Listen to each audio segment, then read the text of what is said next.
Hello నమస్తే. నేను అశోక్. ఏపీలో ఈవీఎంలకు సంబంధించినటువంటి వివాదాన్ని మనం ఇప్పటికే చూస్తూ ఉన్నాము. అయితే దీనికి సంబంధించి సుప్రీం కోర్ట్‌కి వెళ్ళాలని చెప్పేసి బాలినేని శ్రీనివాసరెడ్డి గారు డిసైడ్ అయినట్టు తెలుస్తుంది. అయితే నిన్న ఉండవల్లి అరుణ్ కుమార్ మాజీ ఎంపీ చేసినటువంటి కొన్ని కామెంట్స్ సంచలనంగా మారాయి. ముఖ్యంగా ఈవీఎంలకు సంబంధించి వీవీప్యాట్‌కి సంబంధించినటువంటి స్లిప్పులను డిస్ట్రాయ్ చేయాలని చెప్పేసి ఏపీ ఎన్నికల కమిషన్ మీనా చెప్పినటువంటి కామెంట్స్‌ని నిన్న ఆయన బయటపెట్టారు. దాంతో పాటు దానికి సంబంధించిన ఒక మెమోని కూడా రిలీజ్ చేశారు. ఎన్నికల కమిషన్ ఎందుకు ఇలా ప్రవర్తిస్తుంది?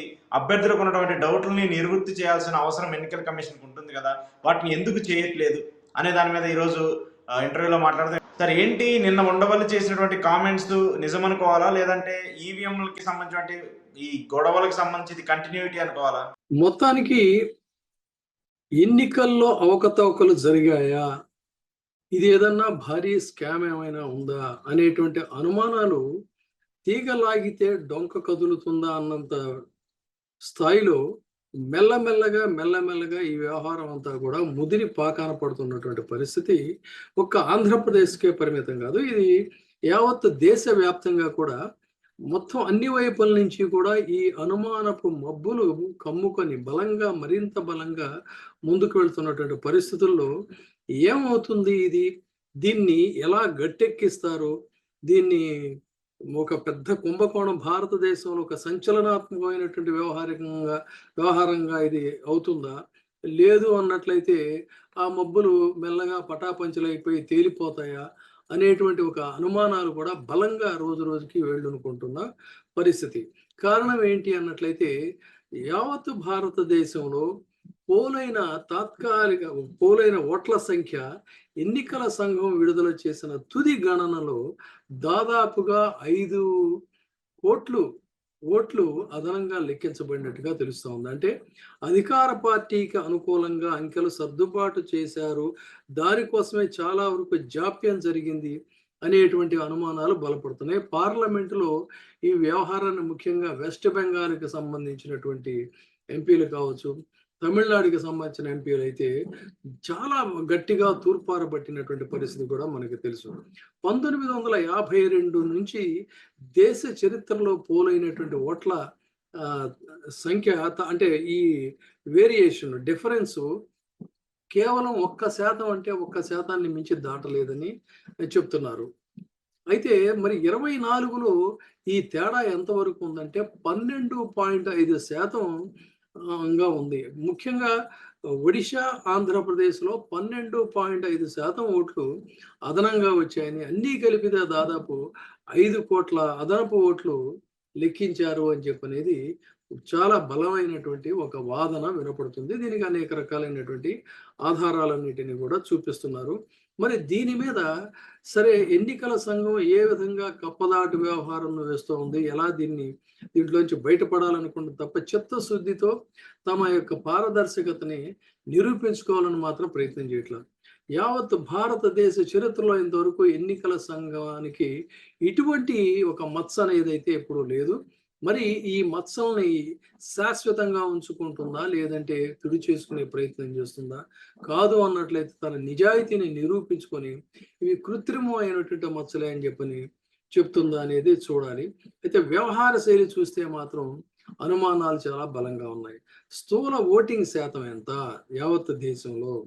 రెండవ దశలో భారత ప్రజలు పోల్ చేసిన ఓటింగ్ శాతం ఎంత అనేటువంటిది ఆ వేరియేషన్ ఆ డిఫరెన్సు ఈ రోజుకి కూడా ఒక స్పష్టత అనేటువంటిది లేదు. ఎందుకంటే మొదటి దశ జరిగిన తర్వాత కొంత ఫీడ్‌బ్యాక్ వచ్చింది. ఈ ఫీడ్‌బ్యాక్ అంతా కూడా ఎన్‌డీఏ కూటమికి చాలా వ్యతిరేకంగా ఉంది అనేటువంటిది తెలిసినప్పుడు రెండవ దశలో బీజేపీ స్ట్రైక్ రేట్ చాలా ఎక్కువగా ఉంది.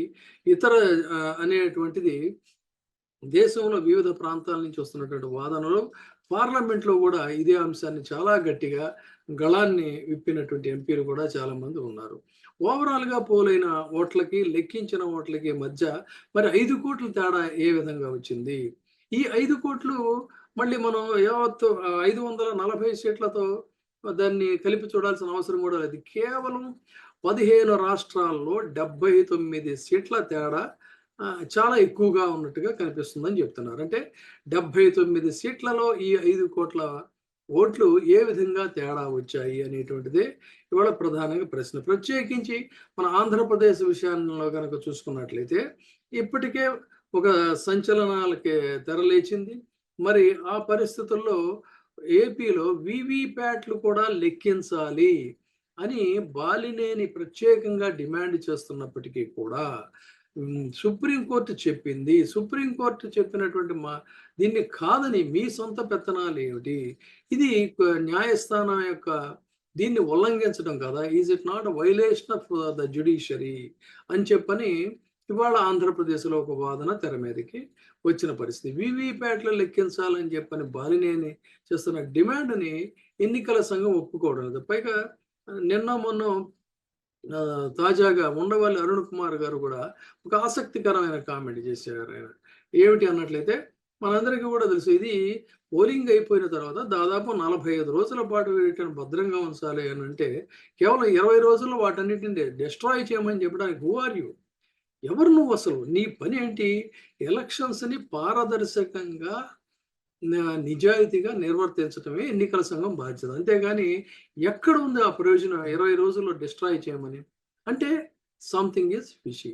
ఈ ఈవీఎంల వీవీప్యాట్లు కనుక లెక్కిస్తే ఎన్నికల సంఘం యొక్క డొల్లతనం, ఈవీఎంల గోల్మాల్ భాగవతం ఈ రెండు కూడా బట్టబయలు అవుతాయి అనేటువంటిది ఓట్ ఫర్ డెమోక్రసీ వీడిఎఫ్ సంస్థ మహారాష్ట్రకి సంబంధించినటువంటిది. అదేవిధంగా మన ఆంధ్రప్రదేశ్కి సంబంధించినటువంటి సంస్థ. ఈ రెండు సంస్థలు కూడా చాలా బలంగా తమ యొక్క అనుమానాలని వినిపిస్తున్నటువంటి పరిస్థితుల్లో ఇవన్నీ కూడా క్రమక్రమంగా ఒక్కొక్కటి బయటకు వస్తాయి. ఆంధ్రప్రదేశ్లో మొత్తం పోలైన ఓట్లలో 49 లక్షల పైచీలకు ఓట్లని బోగస్ ఓట్లుగా ఈ రెండు సంస్థలు కూడా ఏది ఏడిఆర్ను వీడిఎఫ్ ఈ రెండు సంస్థలు కూడా దాదాపు 49 లక్షల ఓట్లు బోగస్ ఓట్లుగా ఈ రెండు సంస్థలు పరిగణించాయి. ఎన్నికల సమయంలో ఆంధ్రప్రదేశ్లో తొలుత ప్రకటించిన ఓట్ల శాతం కంటే తుది ఓటింగ్ 12% ఏ విధంగా పెరిగిందో చెప్పాలి అనేటువంటిదే ఇవాళ. అదే విధంగా సుప్రీంకోర్టు యొక్క చెప్పినటువంటి వీటిల్ని ఏ విధంగా మీరు వైలేట్ చేస్తారు అనే దాని మీద కూడా ఉంది. సో మొత్తంగా చూసుకున్నట్లయితే ఇది చినికి గాలివాన అయ్యి పెద్ద మొత్తంలో భారతదేశంలోని ఒక సంచలనం సృష్టించేటువంటి కుంభకోణంగా ఇది మిగులుతుందా? ఒకప్పుడు కేవలం ఇందిరాగాంధీ సమయంలో అలహాబాద్ హైకోర్టు తీర్పుతోనే ప్రధాని పీఠం అనేటువంటిది కదిలింది. కానీ ఇది చూసినట్లయితే ప్రపంచమే విస్తుపోయేటువంటి కారణం ఏంటంటే భారతదేశంలో ఎన్నికల ప్రక్రియ, భారతదేశ ఎన్నికల సంఘం చాలా గొప్పదని చెప్పని ప్రజాస్వామ్య వ్యవస్థల్లో దీనికి ఒక ప్రత్యేక స్థానం ఉందని అదనేదని చెప్పుకునే పరిస్థితుల్లో ఇవాళ అటువంటి ఒక స్వతంత్ర ప్రతిపత్తి ఉన్నటువంటి ఎన్నికల సంఘం మీద నీలి నీడలు కమ్ముకున్న పరిస్థితి. కాబట్టి ఇది యావత్ ప్రజాస్వామ్య దేశాలే విస్తుపోయేటువంటి విధంగా ఒక కుంభకోణం బయటపడుతుందా? లేదంటే దీన్ని చాలా తేలికగా దీన్ని మెల్లగా అలా నెట్టేయగలిగినటువంటి సమర్థులు కాబట్టి ఆ విధంగా దాన్ని నెట్టేస్తారా? మరి న్యాయస్థానాలు ఏం చేస్తాయి అనేది ఇప్పుడు సర్వత్రా ఉత్కంఠ. మొత్తం మీద అయితే ఇది ఆషామాషీ వ్యవహారం కాదు. అంత తేలిగ్గా తప్పించుకోవడానికి కూడా అవకాశం లేవు. మొత్తంగా చూసుకున్నట్లయితే మెల్లమెల్లగా ఆ పట్టు అనేటువంటిది అయితే బిగుసుకుంది. ఇంకా మరింత బిగుసుకునేటువంటి అవకాశాలు ఉన్నాయి. అనేక మంది మేధావులు, పార్లమెంటేరియన్స్ కూడా బయటకు వచ్చి తమ గళాన్ని వినిపిస్తున్నారు. ఈ శక్తులన్నీ ప్రజాస్వామ్య శక్తులన్నీ కూడా ఏకమవుతున్న పరిస్థితి. ఇది మరింత ముందుకెళ్ళినట్లయితే ఆ రోజున జనతా పార్టీ ఆవిర్భావంలో జయప్రకాష్ నారాయణ సంపూర్ణ విప్లవంలా ఏ విధంగా అయితే ఒక ప్రజాస్వామ్య ఉద్యమం వచ్చిందో అటువంటి ఉద్యమం వచ్చేటువంటి అవకాశాలు ఏమైనా ఉన్నాయా అనేది కూడా ఇవాళ కొంత చర్చలు జరుగుతున్న నేపథ్యం.